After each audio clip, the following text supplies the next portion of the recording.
So hello and welcome, my name is Vijay. आप सभी लोगों का बहुत बहुत स्वागत इस ई पाठशाला की वीडियो लेक्चर सीरीज में। दोस्तों, क्लास 9 का चैप्टर है फ्रेंच रेवोल्यूशन। चैप्टर इतना बड़ा है ना, इतनी बड़ी क्रांति है कि क्रांति चलती गई चलती गई चलती गई चलती गई।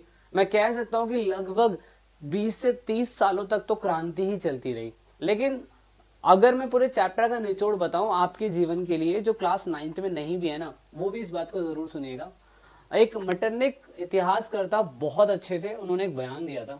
बयान ये दिया था कि जब पूरे क्या कहते हैं फ्रांस को जब छींक आती है तो पूरे यूरोप को जुकाम होता है। मटरनिक का ये बयान सुन के एनसीईआरटी के अंदर मैं तो हिल गया। रीजन पता क्या था?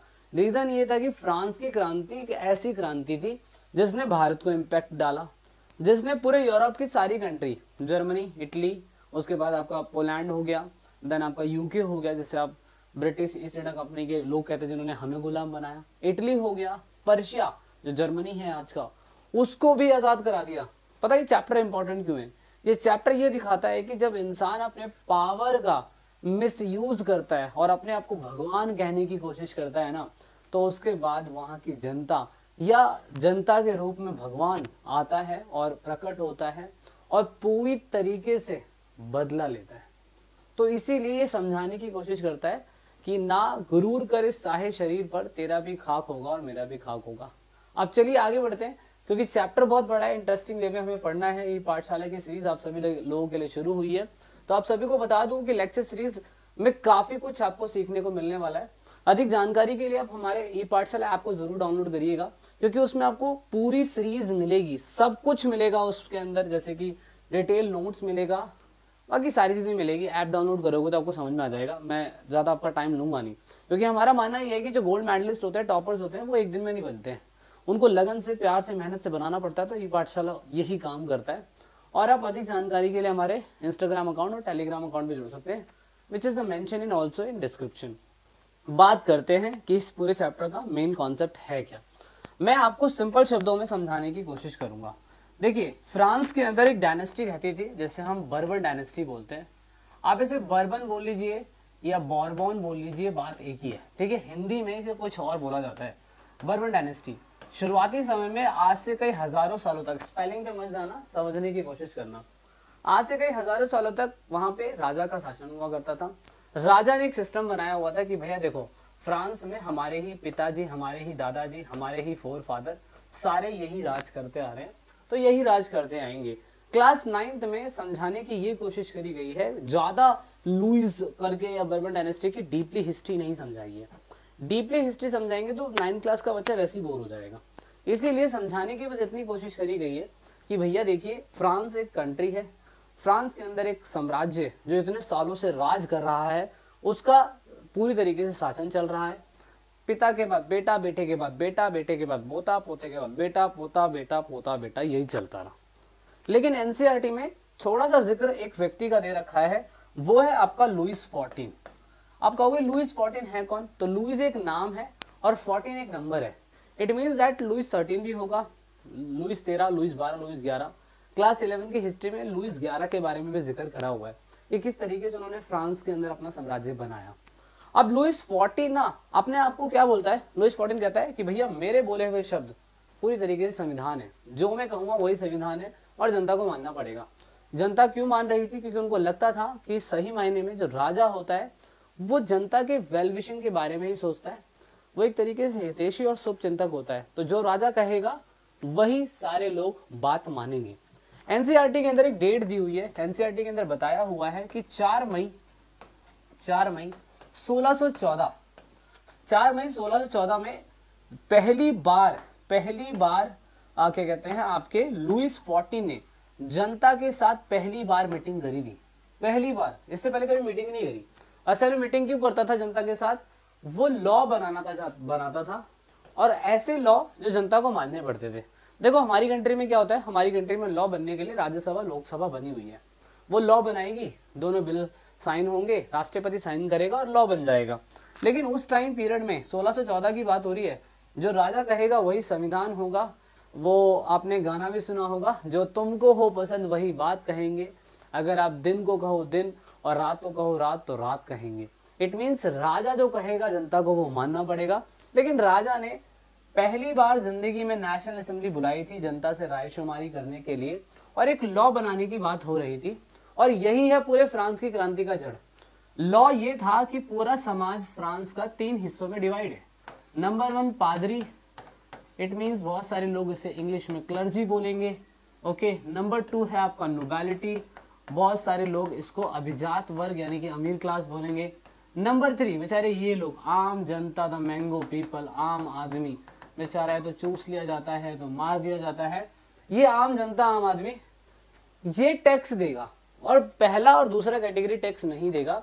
राजा ने ये रूल जनता के सामने बनाया और जनता ने कहा ठीक है भैया, हमारे मालिक तो आप ही हैं, करता धरता तो आप ही हमारे, तो जैसा आप कहेंगे वैसा हम मान लेंगे।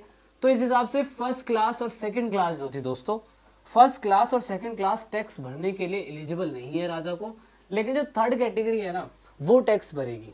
और ये 1614 के पहले भी कानून बना था, लेकिन जब लुईस 14 इतना खतरनाक राजा था ना, वो जो बोलता था जनता को मानना पड़ता था। अब लुईस 14 1614 के अंदर ये संविधान बना के चला गया, ये सिस्टम बना के चला गया, और आने वाली जनता कई सालों तक इसी पे ही पिसती रही। तो आप समझ सकते हैं ना कि अगर आपके दादा परदादाओं ने अपनी सोच और आइडियोलॉजी के हिसाब से वही काम करा जो आज तक करते आ रहे हैं, और जो सही नहीं है, तो क्या आप उसे फॉलो करोगे? बिल्कुल नहीं। रीजन ये है कि समय के साथ साथ और वक्त के हालात को देखकर इंसान को बदलना पड़ता है, और जब इंसान बदलेगा जब तो कुछ यूनिक और नया सीख पाएगा। और यहाँ पे 1614 के अंदर जो लुईस 14 संविधान में कानून बनाकर चला गया, वो कानून आने वाली फ्रांस की जनता को अप्लाई करना है, तो जनता कैसे एक्सेप्ट करेगी? उस टाइम की जनता तो एक्सेप्ट कर लेगी, लेकिन बाद में जनता एक्सेप्ट नहीं कर सकती। और यही था पूरी फ्रांस की क्रांति का जड़, और यहीं से आती है फ्रांस की क्रांति जो पूरे रशिया को, पूरे यूरोप को हिला के रख देती है। एक राजा जिसकी जनता उसको भगवान मानती है, लेकिन समय के साथ साथ उसी राजा के बेटे का गला काट दिया जाता है ओपन, पूरी भरी सभा के सामने। तो सोचो, जो बैकग्राउंड में स्टोरी बन रही होगी, जो बैकग्राउंड में फीलिंग्स डेवलप हो रही होगी, वो ऐसी फीलिंग्स क्या थी जिसकी वजह से जनता को राजा का गला काटना पड़ गया। तो ये स्क्रीनशॉट ले लेता हूं मैं आप लोगों के लिए। ये मैं आपको बता दूं कि आपको हम अपने जो हमारा ऐप है हम उसमें डाउनलोड आपको दे देंगे, ताकि आपको अधिक जानकारी मिलती रहे। तो पहले पैराग्राफ, दूसरे पैराग्राफ, तीसरे पैराग्राफ, इन सब में यही बताने की कोशिश करी गई है फ्रेंच सोसाइटी उस समय कैसी थी, लोगों को जीने का संघर्ष कैसे करना पड़ा, लोगों को सब्सटेंस क्राइसिस हुआ तो फिर राजा के साथ क्या हुआ, और उसके बाद किस तरीके से जो मध्यम वर्ग के लोग थे उनको पूरी तरीके से गुलामी की लाइफ जीनी पड़ी, और बेचारे जो नोबैलिटी क्लास थे वो अलग ही मौज मस्ती ठाट से जीवन जी रहे हैं। तो इसकी कहानी की शुरुआत कहाँ से होती है? जैसे आपको पता है कि राजनीतिक चेंज के लिए तो पॉलिटिकल बदलाव की जरूरत है। तो पॉलिटिकल बदलाव क्या कहते हैं, उस टाइम पीरियड में एकदम से नहीं आएगा, धीरे धीरे आने की कोशिश करेगा। तो फ्रांस की क्रांति में राजनीतिक बदलाव जब हुआ, वो हुआ people of the France again the dictatorial and anti political politics of the monarch. जो फ्रांस की क्रांति थी वो ये थी कि राजशाही शासन को खत्म करना है, और पूरी तरीके से जनता ने इस फ्रांस में इस ऐसी चल रही नीतियों के खिलाफ आवाज उठाने की कोशिश करी। और दोस्तों वो डेट क्या थी? वो डेट आपको जिंदगी भर याद रखनी है, क्योंकि वो डेट ही क्रांतिकारी है। वो है 14 जुलाई 1789। ये ऐसी डेट है जिस दिन पूरी तरीके से बेस्टाइल पर अटैक हो गया। राजा का एक बहुत बड़ा जेल था, उस पर अटैक कर दिया लोगों ने। अब ये क्यों करा, उसी के पीछे की पूरी इंसिडेंट हमें समझने की जरूरत है, और यही जो है फ्रांस की क्रांति की सबसे इंपॉर्टेंट डेट बनती है। तो देखते हैं समाज उस समय कैसा था। अगर आप देखो तो फ्रांस की क्रांति में फ्रेंच पीपल जो थे वो 3 कैटेगरी में डिवाइड थे। जैसे मैंने पहले बताया, क्लर्जी 1% है पर 10% जमीनों के मालिक है। सेकंड क्लास 2% है पर 25 जमीनों के मालिक है, इतनी जमीनों के मालिक है। और थर्ड कैटेगरी जो बेचारी जनसंख्या में 97% है, लेकिन 65% जमीनों के ही मालिक हमें देखने को मिलते हैं। इस तरीके से आप अंदाजा लगा सकते हो कि जमीन का ज्यादा कंट्रोल राजा के टाइम पीरियड पे जब लुईस 14 हुआ करता था वो था। लुईस 15 आया तो ये कंट्रोल और ज्यादा हो गया। चर्च के पास जो जमीनें 10% थी वो जमीनें 15%, 16% हो गई। नोबैलिटी के पास जो जमीनें 25% थी वो 30 से 40% हो गई। जो जनसंख्या में सबसे ज्यादा थे 97% लोग, उनके पास जमीन का हिस्सा 65% है, समय के साथ कम हो गया। तो ये सोसाइटी के अंदर इतना बड़ा झोल झाल जैसे हमारे इंडिया के अंदर होता था, हम लोग भी तो 3 कैटेगरी में डिवाइड थे ना, पर यहाँ पे ये लोग इस कैटेगरी में डिवाइड थे। हमारी इंडिया के अंदर कुछ ऐसी कैटेगरी होती है, कौन सी कैटेगरी, पहले ब्राह्मण होगा, है ना, उसके बाद आपका क्षत्रिय होगा, ये पुराने जमाने में हुआ करता था, फिर वैश्य होगा, एंड देन उसके बाद शूद्र होगा, और इनके साथ बहुत भेदभाव होता था। लेकिन अब इसको चेंज करके जनरल, ओबीसी, एससी, एसटी कर दिया गया है ना। तो लेकिन हम क्योंकि इतनी पुरानी हिस्ट्री पढ़ रहे हैं तो हमें उस टाइम का ही पढ़ने की जरूरत है, समझ रहे हो। तो इस समय समाज 3 कैटेगरी में डिवाइड था।